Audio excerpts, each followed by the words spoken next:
Hello, bachcho. Let's read the question. The question says, how does the poet James Kirkup prove that no men are foreign, and how far is he able to convince his reader about it? So जो poet है James कर्कप वो किस तरह prove कर रहे हैं कि कोई भी इंसान जो है वो आउटसाइडर नहीं है, वो अलग नहीं है, हमसे फॉरेन का नहीं है, और कितने दूर तक वो विश्वास दिला पाए हैं अपने रीडर्स को इस बारे में। सो क्या की पॉइंट्स हम ध्यान में रखेंगे इस क्वेश्चन का आंसर लिखते वक्त? सबसे पहला बात, जो पोएम है, जो पोएम का टाइटल है, शीर्षक है, वो अकेला ही काफ़ी है किसी को उत्तेजित करने में और फोर्स करने में उसके रीडर्स को कि वो कंसिडर करे, इस प्रॉब्लम पे ध्यान दे।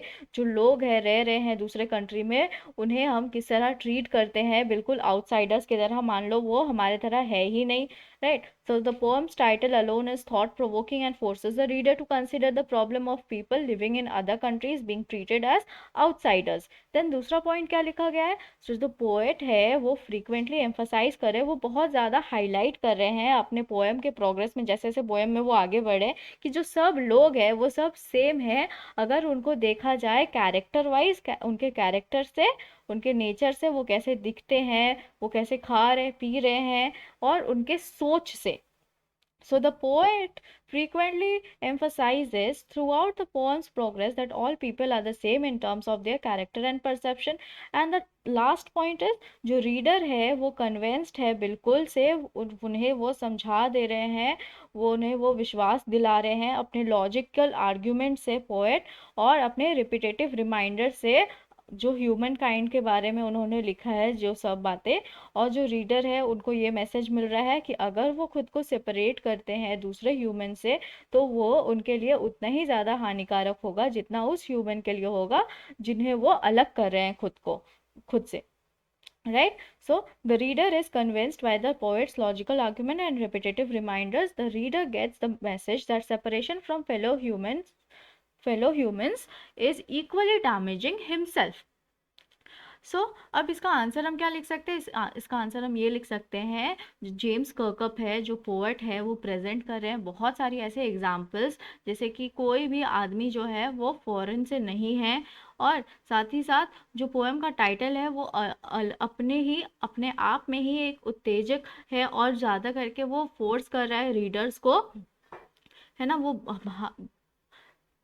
वो जोर दे रहा है, रीडर्स को मजबूर कर रहा है जोर देने पे इस पोएम पे, और कंसीडर कर रहा है जो प्रॉब्लम फेस हो करना पड़ता है उन लोगों को जो दूसरे कंट्री में रहते हैं, जिस तरह हम उन्हें ट्रीट करते हैं, कि जैसे मान लो वो कोई स्ट्रेंजर है, कहीं वो बाहर से आए हैं, बिल्कुल हमारे तरह नहीं है, हमसे अलग है, अजीब है बिल्कुल।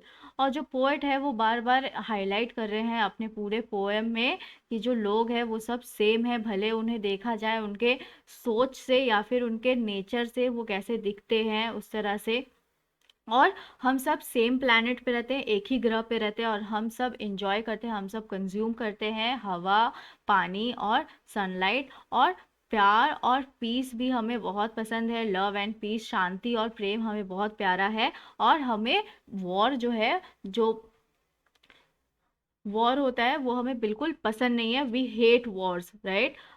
हमें लड़ना बिल्कुल पसंद नहीं है एक दूसरे से, युद्ध हमें करना पसंद नहीं। Then they all have same experiences, और सबके पास सेम एक्सपीरियंस है, उठने का, बैठने का, खाने का, पीने का, सारा एक्सपीरियंस जो है ह्यूमंस के पास वो सेम होता है, और सब एक ही तरह से काम करते हैं ताकि अपनी वो रोजी रोटी कमा पाएं।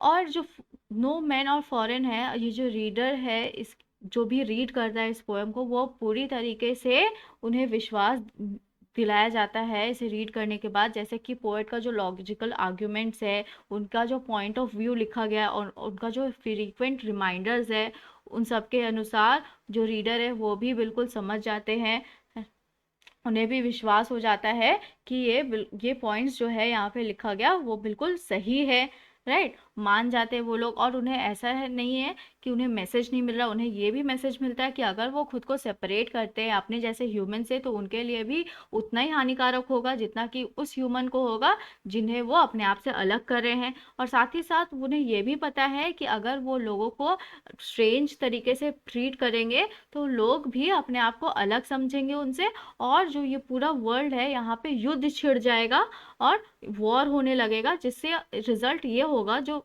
नेचर है इस अर्थ पे, मदर अर्थ जो है उसे डिस्ट्रक्शन होगा, बहुत ज़्यादा वो डिग्रेड हो जाएगी और उन्हें ऐसी बर्बादी चाहिए जिसे हम फिर से ठीक नहीं कर सकते, उस डैमेज को हम सही नहीं कर सकते उस बर्बादी से होने वाली। So let's frame the answer now. James Kirkup, the poet, presents a number of instances, means example, to show that no man are foreign. The poem's title alone is thought-provoking and forces the reader to consider the problem of people living in other countries being treated as outsiders. The poet frequently emphasizes throughout the poem's progress that all people are same in terms of perception and character. We all live on the same planet, enjoy the air, water and sunlight, love and peace and hate war. They all have same experiences and work in similar manner to earn livelihood. No men are foreign. The reader is entirely convinced by the poet's logical argument and the frequent reminders. He gets the message that separation from fellow humans is equally damaging himself. Also, he is aware that by treating other people like strangers, the world reflects itself to the threat of war, which can result in the irreparable damage which we cannot repair. So, that's irreparable damage, and degradation means destructive of Mother Earth. Okay, so I hope you understood it well. Thank you.